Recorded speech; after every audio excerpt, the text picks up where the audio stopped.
오늘은 요한복음 15장 말씀으로 함께 은혜를 나누겠습니다. 우리가 함께 요한복음 15장 말씀을 보고 있는데요. 이 요한복음 15장은 세 부분으로 나눠져 있습니다.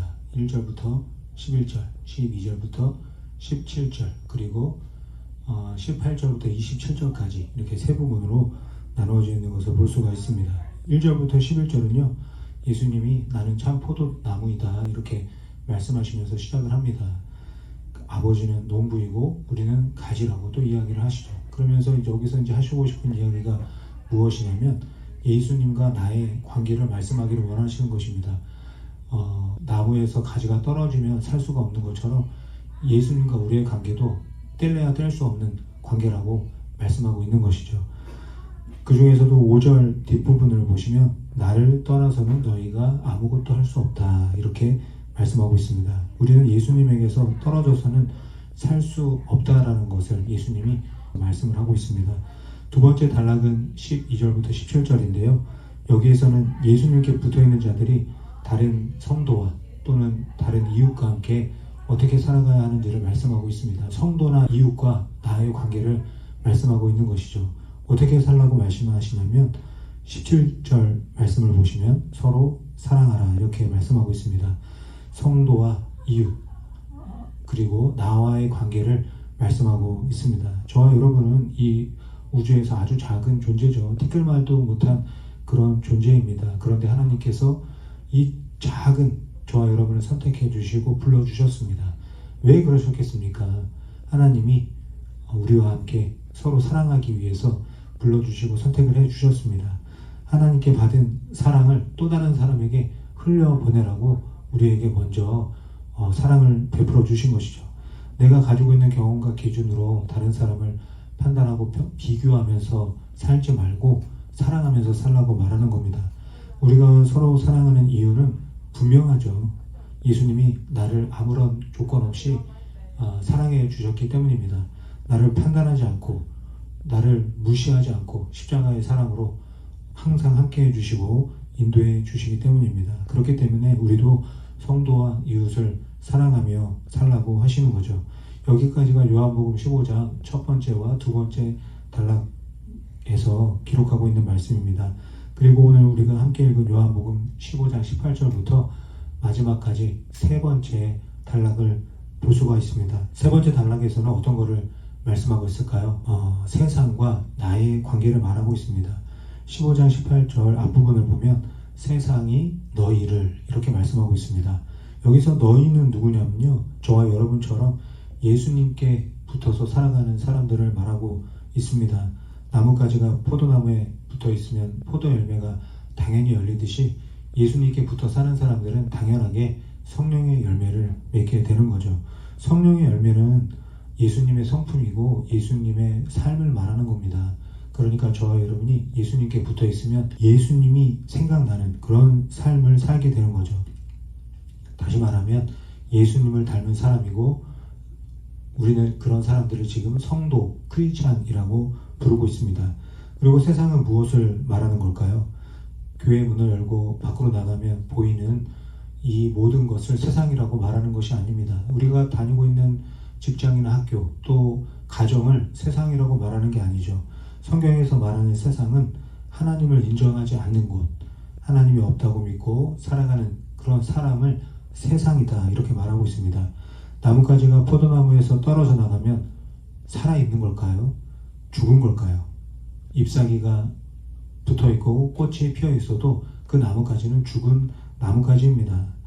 길가에 피어있는 꽃도 예뻐서 꺾어가지고 꽃병에 꽂아 놓습니다. 그러면 그 꽃도 살아있는 것 같지만 죽은 꽃입니다. 하나님 없이 살아가는 사람들도 살아있는 것처럼 보입니다. 심지어는 하나님 믿는 사람보다 더 잘 사는 것처럼 보입니다. 하지만 사실은 하나님 앞에서 다 죽은 자들입니다. 생명의 하나님과 끊어진 삶을 살고 있기 때문이죠. 이런 자들을 성경에서는 세상이다 이렇게 말하고 있습니다. 다시 한번 정리하면 요한복음 15장은 첫 번째 단락에서는 예수님과 나, 두 번째 단락에서는 성도, 이웃과 나, 그리고 세 번째 단락에서는 세상과 나를 말씀하고 있습니다. 예수님과 나는 떨어지면 안 되는 관계라고 하셨고 성도와 나는 서로 사랑하는 관계라고 하셨어요. 그리고 세상과 나에 대해서 말씀하고 있습니다. 세상과 나는 어떤 관계일까? 요한복음 15장 18절 맨 처음에 보면 말씀하고 있는데요. 세상과 나는 좋은 관계가 아닌 것 같습니다. 이 말씀을 보면 세상이 너희를 미워하면 이렇게 말씀하고 있죠. 좋지 않은 정도가 아니라 미워하는 관계라고 합니다. 하나님을 인정하지 않는 사람이 하나님을 믿는 나를 미워한다고 말씀하고 있습니다. 성도가 세상을 미워하는 것이 아니라 세상이 성도를 미워한다고 말씀하고 있습니다. 여기서 말씀하는 미워하는 이라는 이 말을 헬라어 원문으로 보면요.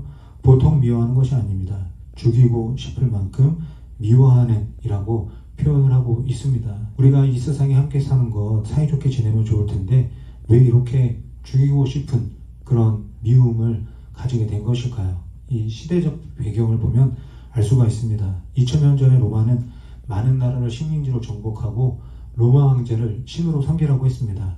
그리고 거부하는 자들은 벌을 주었고 또 그런 사람들을 신고하는 사람들에게는 상을 주었습니다. 황제를 신으로 섬기지 않는 자들을 누구보다도 열심히 고발하는 사람들이 있었는데 그들이 바로 유대인들입니다. 예수님을 하나님의 아들로 믿지 않는 유대인들이 황제를 섬기지 않는 자들을 계속해서 고발을 했습니다.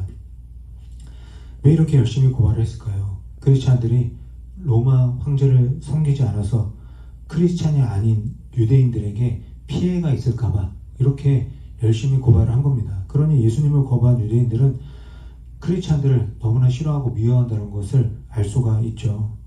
아니 왜 저렇게까지 유별나게 예수를 믿는 거야. 그냥 황제를 신이라고 한번 말하고 섬기면 얼마나 좋아. 왜 조용히 잘 살고 있는 우리들까지 불편하게 만드는 거야. 이런 생각을 했던 겁니다. 로마 황제도 크리스찬들이 꼴보기 싫었습니다. 황제를 신으로 섬기지 않으니까 얼마나 미웠겠어요. 어느 날은 로마에 큰 불이 일어났는데 사람들이 그 불의 책임을 로마 황제에게 물었습니다. 로마 황제는 그 비난을 피하기 위해서 이 불을 저지른 사람은 크리스찬들이다 이렇게 이야기를 합니다. 황제를 섬기기 싫어서 불을 질렀다 거짓말을 합니다. 로마 시민들은 그 이야기를 듣고 크리스찬들을 더 미워하게 되고 잡아다가 감옥에 넣기도 하고 끔찍한 방법으로 죽이기도 했습니다. 그래서 300년이 넘는 오랜 기간 동안 이 고난 속에서 살게 되었습니다. 이 크리스찬들이 예수님을 믿고 살아가는데 왜 이런 고난과 어려움이 있을까요? 예수님이 도와주셔야 되는 거 아니겠습니까? 그런데 예수님이 요한복음 15장 19절에서 말씀하십니다. 내가 너희를 세상에서 택하였기 때문에 세상이 너희를 미워한다. 예수님이 지금 뭐라고 말씀하고 있습니까? 세상이 너희를 미워하는 것은 당연하다. 세상이 너희를 죽이려고 하는 것은 예정된 일이다 말씀하고 있습니다. 이 앞부분 첫 번째 단락과 두 번째 단락에서는 예수님이 살려주겠다, 돌봐주겠다. 그러니까 두려워하지 말고 걱정하지 말라고 말씀을 하셨습니다. 그런데 이제 와서 다른 말씀을 하시는 것처럼 보입니다. 내가 선택한 제자들은 미움을 받을 것이다. 예수님이 하시는 이 말씀을 듣고 그 자리에 있던 많은 사람들이 예수님에게서 떠나갔습니다. 제자가 되고 싶은 많은 사람들도 떠나갔습니다. 스승 덕을 보고 출세하고 성공하고 싶어서 제자가 되려고 했는데 예수님이 이상한 말씀을 하시기 때문이죠. 나의 제자가 되면 세상이 너희를 미워한다. 나의 제자가 되면 너희가 고난받고 죽을 수도 있다. 이렇게 말씀하시니까 다들 떠나게 됩니다. 여러분은 어떠신가요? 예수님 믿고 제자가 되면 안 됐던 일도 잘 되고 고난과 어려움이 해결되고 성공적인 삶을 살 거라는 기대와 소망을 가지고 계시지 않습니까? 저도 마찬가지입니다. 그런 소망과 기대가 있습니다. 그런데 예수님은 이것을 아시면서도 사람들에게 황당한 말씀을 하고 계십니다. 이런 말을 들으면 저 같아도 돌아갔을 겁니다. 옆에 있는 사람들도 다 데리고 나갔을 겁니다. 어느 누가 미움 받으려고 죽으려고 제자가 되고 싶겠습니까? 교회를 다니다가 떠나는 분들이 종종 있죠. 여러 가지 이유가 있겠지만 그 중에 하나가 바로 이것이라고 생각을 합니다. 교회를 다니는데도 왜 고난이 그치지 않는가? 예배를 한 번도 빠지지 않고 드리는데 왜 어려움이 멈추지 않는가? 교회를 다니지 않을 때보다 왜 더 힘들고 어려운 것인가? 이럴 거면 뭐하러 교회를 다니고 예배를 드리는 건가? 이런 생각을 하게 되면서 교회를 떠나는 것 같습니다. 여러분은 어떻게 생각하십니까? 저도 이런 이야기를 들으면 참 마음이 아프고 안타깝습니다. 예수님도 이런 생각을 아셨는지 요한복음 15장 20절에서 말씀을 합니다. 저기서 중요한 것은 기억하라는 거죠. 무엇을 기억하라는 것인가요? 예수님의 삶을 기억하라는 겁니다. 크리스찬들에게 고난과 어려움이 있을 때 예수님의 삶을 기억하라고 하십니다. 예수님이 어떻게 사셨습니까? 하나님이신데 육체를 입고 이 땅에 오셨습니다. 높은 자리를 내려놓고 낮은 자리로 오셨습니다. 그런데도 사람들이 인정해 주지를 않았습니다. 죄인들과 밥을 먹는다고 욕을 했습니다. 귀신을 쫓아낼 때는 귀신의 앞잡이라고 이상한 이야기를 했습니다. 그런데도 예수님이 그들을 위해서 어떻게 하십니까? 예수님을 미워하는 사람들을 위해서 십자가에서 죽으십니다. 욕이라는 욕은 다 하고 말도 안 되는 말로 놀리기까지 한 그 사람들을 예수님이 십자가의 사랑으로 덮어주시는 것입니다. 마태복음 21장에 보면 악한 농부들의 이야기를 볼 수가 있는데요. 포도원 주인과 악한 농부가 있습니다. 포도원 주인이 자신의 종을 보내서 포도밭에서 나는 열매를 가져오게 했습니다. 그런데 악한 농부들이 종이 올 때마다 때리기도 하고 돌을 던지기도 하고 죽이기도 했습니다. 주인이 너무 황당한 거예요. 그래서 이번에는 내 아들을 보내야겠다. 내 아들은 존중해 주겠지. 나를 닮은 아들이니까 받아주겠지. 이렇게 생각을 했습니다. 그런데 그 아들이 포도원에 나타나자 악한 농부들이 그 아들을 죽입니다. 이 아들을 죽이고 우리가 이 포도밭을 가지자. 이렇게 이야기를 한 거죠. 아들이 무슨 잘못이 있습니까? 아무런 잘못이 없습니다. 잘못이 있다면 아버지를 닮은 것 하나밖에 없습니다. 요한복음 15장의 세 번째 단락의 말씀도 이와 같은 말씀이죠. 예수님이 이 세상에서 미움을 받는 이유는 하나님을 닮은 것밖에 없습니다. 크리스찬들이 이 세상에서 미움을 받는 이유도 예수님을 닮은 것밖에 없습니다. 그런데 왜 예수님은 크리스찬들이 세상에서 미움 받도록 이렇게 내버려 두시는 것처럼 보이는 걸까요? 정확하게 말씀드리면 내버려 두신 것이 아닙니다. 예수님을 닮은 크리스찬들이 이 세상 속에서 어떻게 살아가야 할지를 보여주고 계시는 것이죠. 예수님이 어떻게 사셨는지 보고 크리스찬들도 그렇게 살라고 알려주시는 겁니다.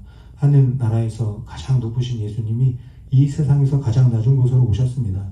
죽이고 싶을 정도로 예수님을 미워하는 사람들의 손에 억울하게 죽으셨습니다. 도대체 이런 삶으로 무엇을 보여주시려고 하신 것일까요? 아무런 잘못도 없는 예수님을 죽이고 싶은 만큼 미워하는 원수까지도 예수님은 사랑하신 겁니다. 이것이 예수님이 자신을 미워하는 이 세상 속에서 살아가신 방법이고 이 삶을 살라고 크리스찬들에게 말씀하고 있는 겁니다. 요한복음 16장 33절 맨 뒷부분에 보면 내가 세상을 이겼다 이렇게 말씀하십니다. 우리가 볼 때는 예수님이 이긴 것이 아닙니다. 예수님을 거부하는 유대인들 때문에 재판에 넘겨지시고 또 빌라도에게 재판을 받고 사형선고를 받습니다. 그리고 로마 군사들에게 끌려가서 십자가에서 죽으십니다. 우리가 봤을 때는 예수님은 유대인들에게 지고 빌라도에게 지고 로마 황제에게 졌습니다. 그런데 예수님이 뭐라고 말씀하십니까? 내가 세상을 이겼다 이렇게 말씀하고 있습니다. 예수님이 미움 당하면서 겪으신 고난과 그 어려움 속에서 똑같이 미워하고 고난과 어려움을 주면서 복수하지 않으셨습니다. 예수님은 세상 속에서 대접받지 못하고 미움받고 죽게 되더라도 끝까지 그들을 사랑하셨습니다. 만약에 똑같이 미워하고 화내고 이겼다면 그 승리는 잠깐의 승리였을 겁니다. 예수님이 제자들과 함께 있을 때 로마 군사들이 예수님을 잡으려고 왔습니다. 그때 베드로가 칼을 빼서 그들을 막으려고 했어요. 칼을 막 휘두르다가 말고라는 사람의 귀가 떨어져 나갑니다. 예수님이 그 길을 다시 치료해 주시면서 베드로에게 말하죠. 칼로 이기는 자는 칼로 망하게 된다. 이렇게 마태복음 26장 52절에서 말씀하고 있습니다. 예수님은 칼로 이기지 않으셨습니다. 군사력으로도 이기지 않고 경제력으로도 이기지 않으셨습니다. 낮아지고 섬기시고 목숨까지 내어주시면서 사랑으로 이기셨습니다. 그렇기 때문에 예수님의 이름이 지금까지 강력한 영향력을 가지고 있는 거죠. 이것을 아시고 제자들에게 말씀하십니다. 세상이 너희를 미워해도 칼로 이기려고 하지 말고 십자가의 사랑으로 이기라고 말씀하고 있습니다. 사랑하기 때문에 낮아지고 미움받고 십자가에서 죽으셔서 영원한 승리를 얻게 됩니다. 사랑이야말로 세상을 이기는 진정한 방법이라는 것을 예수님이 이 세상에서 직접 보여주셨습니다. 로마가 강한 힘으로 500년 동안 이 세상을 정복했습니다. 하지만 로마 제국은 사라지고 말았습니다. 예수님은 약함으로, 지심으로, 죽으심으로 세상을 정복하셨습니다. 그래서 예수님은 수천 년이 지난 지금도 사랑의 아들이라고 기억되고 있는 거죠. 자신을 미워하는 원수를 위해 죽기까지 사랑하심으로 세상을 이기셨기 때문입니다. 마태복음에 보면 산상수훈이 있습니다. 그 중에서 오른편 뺨을 맞으면 왼편도 되고 겉옷을 뺏어가면 속옷도 주고 오리를 끌고 가면 심리까지 가라고 하시는 말씀이 있습니다. 너무 불공평한 말씀처럼 보입니다. 나는 뺨을 맞을 짓을 하지도 않았습니다. 겉옷을 빼앗길 잘못도 없습니다. 오리를 끌려갈 아무런 문제가 없는 그런 사람이었습니다. 그런데 왜 이렇게 하라는 것인가요? 이것이 바로 예수님이 세상을 이긴 방법이기 때문입니다. 세상이 예수님의 뺨을 때렸습니다. 그러자 예수님이 다른 뺨을 돌려대면서 예수님을 미워하는 그들에게 다가가셨습니다. 세상이 예수님의 옷을 벗기고 날아가졌습니다. 그런데 예수님은 영원한 옷을 입혀주려고 사람들에게 가까이 다가가셨습니다. 세상은 예수님을 골고다 언덕으로 강제로 끌고 가셨습니다. 그런데 예수님은 그들의 손을 놓지 않으시고 영원한 하나님의 나라로 인도에 가셨습니다. 어떻게 이렇게 할 수 있습니까? 하나님의 사랑이 예수님에게 있었기 때문에 그들에게 이 사랑을 보여주고 나눠줄 수 있었던 것입니다. 예수님이 나를 사랑하셔서 나를 정복하셨듯이 우리도 사랑으로 세상을 정복하고 이기라 말씀하고 있는 것이죠. 사도 바울이 고린도후서 4장 17절에서 고백합니다. 우리가 잠시 받는 환난에 경한 것이 지극히 크고 영원한 영광에 중한 것을 우리에게 이루게 함이니 우리가 주목하는 것은 보이는 것이 아니요 보이지 않는 것이니 보이는 것은 잠깐이요 보이지 않는 것은 영원함이라. 잠깐의 승리가 있고 영원한 승리가 있다는 겁니다. 영원한 승리를 누리기 위해서는 예수님이 사신 방법으로 이 세상을 살아야 한다고 하고 있습니다. 하나님을 닮고 예수님을 닮은 나를 이 세상이 죽이고 싶을 정도로 미워할 때 이 세상을 죽을 각오로 사랑해서 정복하고 이기라고 말씀하고 계십니다. 사랑하는 성도 여러분, 이 세상을 이기고 싶으신가요? 그렇다면 힘과 권력을 구하지 말고 사랑을 구하시기 바랍니다. 예수님의 십자가 사랑을 구하시기 바랍니다. 그 사랑만이 진정한 승리, 영원한 승리를 저와 여러분에게 허락해 주실 줄 믿습니다. 다시 한번 요한복음 16장 33절 보도록 하겠습니다.